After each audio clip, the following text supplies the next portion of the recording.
मुसलमान इस वीडियो को बिल्कुल भी स्किप ना करें। यह वीडियो आपके लिए देखना बेहद जरूरी है क्योंकि एक ऐसी रिपोर्ट सामने आई है दोस्तों जिसने इस देश में मुसलमानों से जुड़ी एक बहुत बड़ा खुलासा कर दिया है। आखिर क्या है इस रिपोर्ट में, क्यों यह रिपोर्ट इतनी अहम है, सब कुछ जानेंगे आज के इस वीडियो में विस्तार से, इसलिए वीडियो को पूरा जरूर देखिएगा। सलाम नमस्ते, मेरा नाम फरीन अंसारी है और ये खबर आप फरीन अंसारी ऑफिशियल पर देख रहे हैं। दोस्तों, भारत में मुसलमानों के साथ भेदभाव और हिंसा को लेकर एक नई रिपोर्ट ने कई गंभीर सवाल खड़े कर दिए। साउथ एशिया जस्टिस कैंपेन के इंडियन प्रोसिक्यूशन ट्रैकर की एक रिपोर्ट के मुताबिक जनवरी से जुलाई 2026 के बीच भारत में 44 मुसलमानों की मौत हुई है।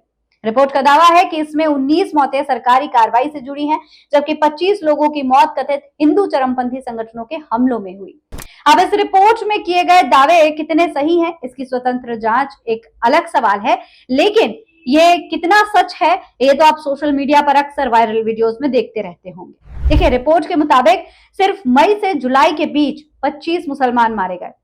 इसमें 15 मौतों को पुलिस और सुरक्षा बलों की कार्रवाई से जोड़कर देखा गया है, जबकि 10 मौतें कथित हिंदू चरमपंथी संगठनों के हमलों में होने का दावा किया गया है। दोस्तों, रिपोर्ट ने यह भी आशंका जताई है कि अगर इसी रफ्तार से घटनाएं जारी रही तो 2026 में नफरत से जुड़ी हिंसा में मौतों का आंकड़ा 2022 के बाद सबसे ज्यादा हो जाएगा। अब सवाल यह है कि आखिर मामला इतना गंभीर क्यों बताया जा रहा है।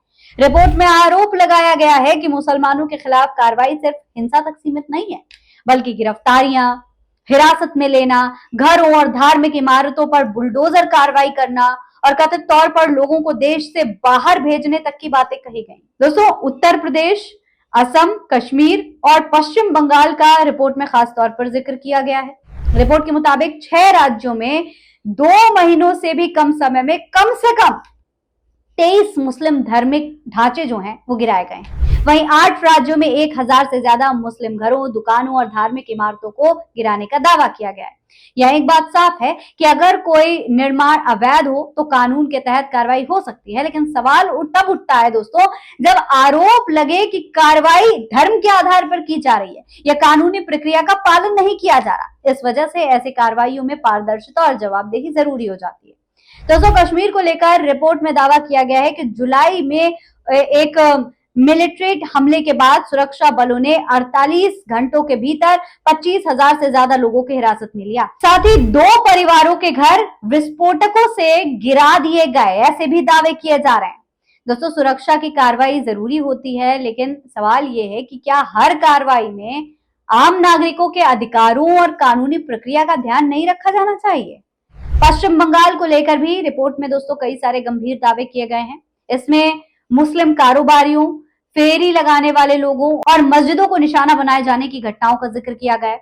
कम से कम 2 लोगों की मौत का भी दावा किया गया है। इसके अलावा बंगाली बोलने वाले मुसलमानों को घुसपैठिया बताकर उनके खिलाफ कार्रवाई, वोटर लिस्ट की जांच और लोगों को बाहर भेजने जैसे मामलों का भी रिपोर्ट में सवाल उठाए गए हैं। खासतौर पर यह कहा गया है कि जब से बंगाल में भाजपा सरकार आई है उसके बाद से मुसलमानों पर हमले लगातार बढ़ते जा रहे हैं। दोस्तों, एसआईआर यानी स्पेशल इंटेंसिव रिवीजन को भी रिपोर्ट ने इसी संदर्भ में महत्वपूर्ण बताया है। असम को लेकर भी रिपोर्ट में सीमा पर भेजे जाने की कार्रवाई का जिक्र किया गया है। रिपोर्ट में मुख्यमंत्री हेमंत बिस्वा शर्मा के उस दावे का हवाला दिया गया है जिसमें 2 साल में करीब 1600 लोगों को वापस भेजने की बात कही गई है। वहीं मानव अधिकार संगठनों के हवाले से कुछ परिवारों को रात में सीमा के रास्ते बाहर भेजे जाने का दावा किया गया है। अब इस पूरे मामले में सबसे अहम सवाल राजनीतिक बयानबाजी का भी है।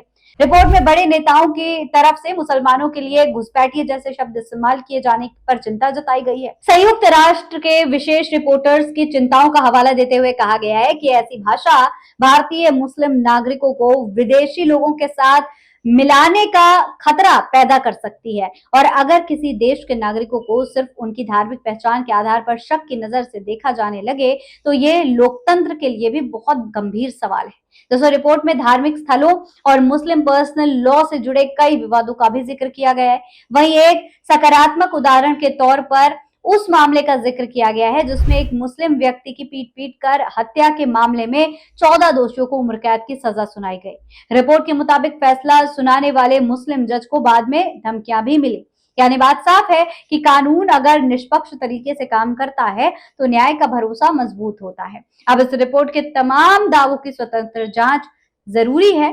किसी रिपोर्ट में लगाए गए आरोप अपने आप में अंतिम सच नहीं होते, लेकिन जो सोशल मीडिया पर आप लगातार सच्चाई देखते रहते हैं, जो सोशल मीडिया पर वायरल वीडियोस देखते रहते हैं, कहीं किसी मुसलमान को उसकी दाढ़ी और कपड़े देख करके टारगेट करना, कहीं किसी मुसलमान पर लव जिहाद का आरोप लगाकर उसे लिंच करना, या फिर उस पर गौ हत्या के आरोप लगा करके लिंच करना, ये बेहद आम बात हो चुकी है। इतनी आम बात हो चुकी है कि लोगों को अब इससे फर्क भी नहीं पड़ता, लोग अब इस पर ध्यान भी नहीं देते। अगर किसी दूसरे समुदाय के किसी शख्स की हत्या होती है और मान लीजिए हत्या करने वाला मुस्लिम समुदाय का है, तो दोस्तों पूरे मुस्लिम समुदाय को टारगेट कर दिया जाता है, उनको इलाके से भगाने की कोशिश हो जाती है, उनके खिलाफ नारेबाजी शुरू हो जाती है। लेकिन इतने दिनों में आप सोचिए 44 मुसलमानों की मौत हो चुकी है, लेकिन किसी को कोई फर्क नहीं पड़ता। मुसलमानों की जान लगता है बहुत सस्ती हो चुकी है। इस पूरे मामले पर आप क्या कहेंगे, कमेंट बॉक्स में लिखकर हमें जरूर बताएं। ऐसी और तमाम खबरें देखने के लिए चैनल को सब्सक्राइब करना ना भूलें। जय हिंद, जय भारत।